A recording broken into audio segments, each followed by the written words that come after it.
Hey, it's Austin James. Yes, I'm living with diabetes, but it doesn't have to define me.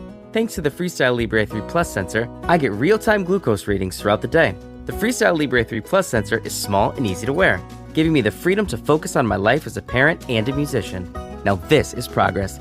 You can get a free sensor at freestylelibre.us. Offer available for people who qualify. Visit myfreestyle.us to see all terms and conditions. Certain exclusions apply. Data on file. Abbott Diabetes Care. For prescription only. Safety info found at freestylelibre.us. This episode is brought to you by United Airlines. When you want to make the most of your vacation, book with United. They're an airline that cares about your travels as much as you do. United is transforming the flying experience with Bluetooth connectivity, screens, power at every seat, and bigger overhead bins to help fit everyone's bag. And with their app, you can skip the bag check line, get live updates, and more. Change the way you fly. Book your next trip today at united.com. This is Optimal Health Daily, my take on the new ultra-processed food study by Danielle Omar of foodconfidence.com. And I'm Dr. Neil Malik, your host. Welcome back to Optimal Health Daily, or welcome for the first time if you're new here. This is the podcast where I act as your very own personal narrator and read to you from some of the most popular health and fitness blogs online. All right, and with that, let's get right to it as we optimize your life. My take on the new ultra-processed foods study by Danielle Omar of foodconfidence.com. Breakfast cereals, prepackaged pastries, sugar-sweetened beverages, potato chips, processed meats like hot dogs, lunch meats, and chicken nuggets. These are all prime examples of ultra-processed foods, foods that have been significantly altered from their natural state. Ultra-processed foods are kind of like frankenfoods, deconstructed from their original ingredients and put back together with lots of other poor quality substances that aren't commonly used in cooking, like preservatives, emulsifiers, flavors, additives, and artificial colors. These ingredients might make foods look and taste edible, but unlike whole foods, they lack the nutrients we require for optimal health. What's even scarier, though, is how these foods make up about 71% of the U.S. food supply. This is pretty concerning considering the direct link between heavily processed foods and 32 adverse health effects, ranging from cancer to early death. These findings come from a recent review of 45 studies and 9.8 million participants, making it the largest review of its kind to date. But even so, this review doesn't take into account the potential cognition-related effects of consuming ultra-processed foods, like left hippocampal shrinkage. This part of the brain is involved in learning, memory, and mood regulation. If you ask me, no food is worth these health risks, especially when real whole foods are readily available. Let's take a closer look at the new ultra-processed food study and discuss how to differentiate between minimally processed foods like quinoa and bagged veggies and ultra-processed foods like hot dogs, salami, and breakfast cereals. Because unless you're picking it off the tree and eating it, most food is going to be processed one way or another. The ultra-processed food study.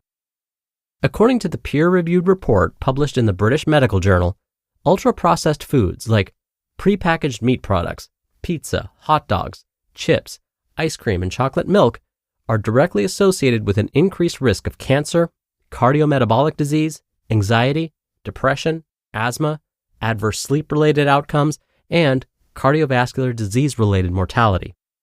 One of the 45 studies analyzed even found that consuming processed foods increases the risk of developing Crohn's disease, and not just heavily processed foods, but minimally processed foods as well. But what is it exactly that makes ultra-processed foods so dangerous to our health?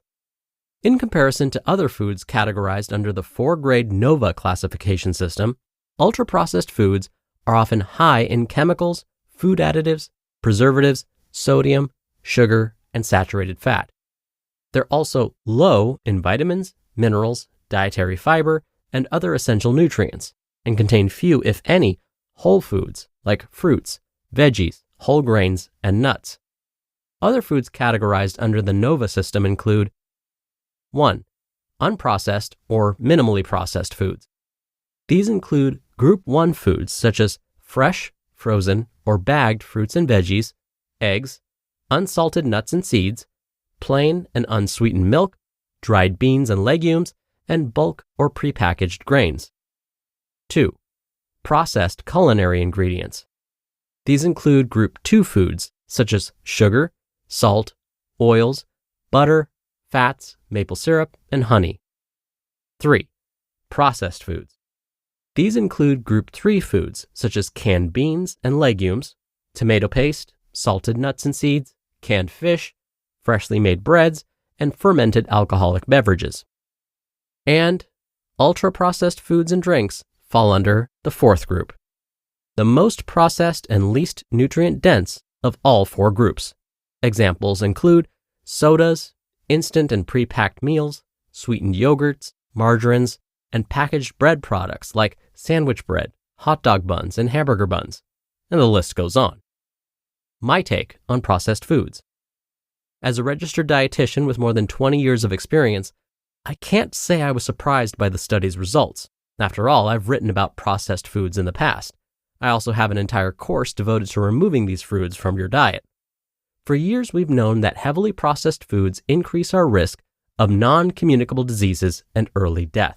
And this is just the tip of the iceberg.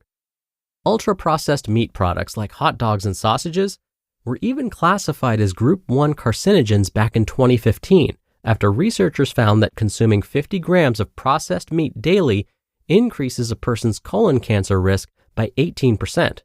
The amount of meat we're talking about is about 2 slices of ham or 1 hot dog per day. For me, the new British Medical Journal study only further validated my own decision made long ago to recommend minimally processed foods over ultra-processed foods. When shopping for groceries, I recommend choosing single whole grains like brown rice and oats versus the flours of these grains. If a product contains a long list of ingredients that I probably wouldn't use while cooking at home, I don't recommend it or don't buy it myself. That said, all foods are processed in one form or another, so there are good processed foods out there. I'm definitely not suggesting we should avoid processed foods altogether. The British Medical Journal study isn't referring to all processed or packaged food items, but rather the ultra-processed foods that hardly meet Britannica's definition of food, which, by the way, means, quote, a substance that consists of essentially a protein, carbohydrate, fat, and other nutrients used in the body of an organism to sustain growth and vital processes and to furnish energy. End quote.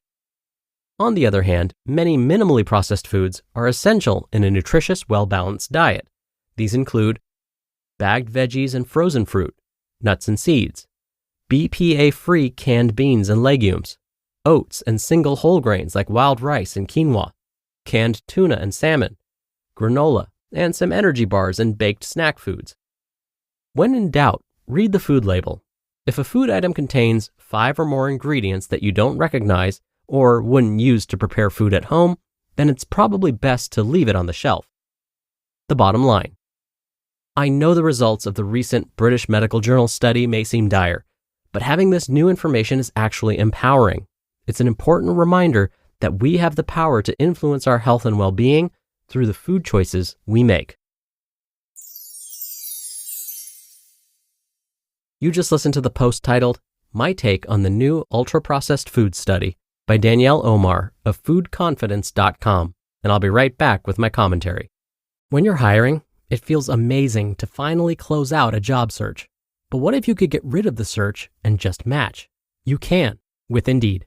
Indeed is your matching and hiring platform with over 350 million global monthly visitors and a matching engine that helps you find quality candidates fast. Ditch the busy work. Use Indeed for scheduling, screening, and messaging. 93% of employers agree Indeed delivers the highest quality matches compared to other job sites. One of the things I love about Indeed is that it filters out incompatible applicants. So when you're hiring, the process is much faster, and you only have to consider applicants that are already likely to be a great fit. And listeners of this show will get a $75 sponsored job credit to get your jobs more visibility at Indeed.com/health. Just go to Indeed.com/health right now and support our show by saying you heard about Indeed on this podcast. Indeed.com/health. Terms and conditions apply. Need to hire? You need Indeed. And here we have travelers in their natural habitat enjoying guaranteed 4 p.m. checkout at fine hotels and resorts booked through Amex Travel, and they don't even see what's coming at them. We're in. We got the table. Yep, with Resi Priority Notify, they're alerted when hard-to-get reservations open up. Reservation for 2? Save the best for last. Thanks to Amex Platinum, the last day vacation brings yet another experience. That's the powerful backing of American Express. Terms apply. Learn more at americanexpress.com/withAmex. Dr. Neil here for my commentary. Recently, I read an article by Steve Kamb where he talked about how everything seems to be bad for us. In fact, the title of that article was, "Apparently Everything Will Kill You." After reading that article, in my commentary, I talked about how there's a point we all reach where we've heard so much negativity, like all the ways things could possibly go wrong, that we end up taking no action at all. We're so afraid of making the wrong decision or eating the wrong foods that it leads to inaction. We throw our hands up in the air and say, what's the point of even trying? Well, when we start to feel this way, here's what we should do. Go back to the basics.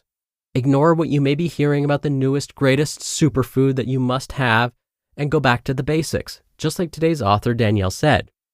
As often as we can, enjoy minimally processed foods, like those foods that have 5 or fewer ingredients.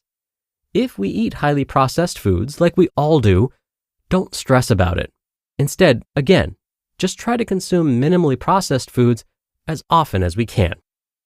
All right, that'll do it for another edition of Optimal Health Daily. Thank you so much for listening. Thank you for sharing this show with someone. That's one of the best ways to keep this show going. And I hope you're having a great weekend, and I'll see you back here tomorrow as usual, where your optimal life awaits.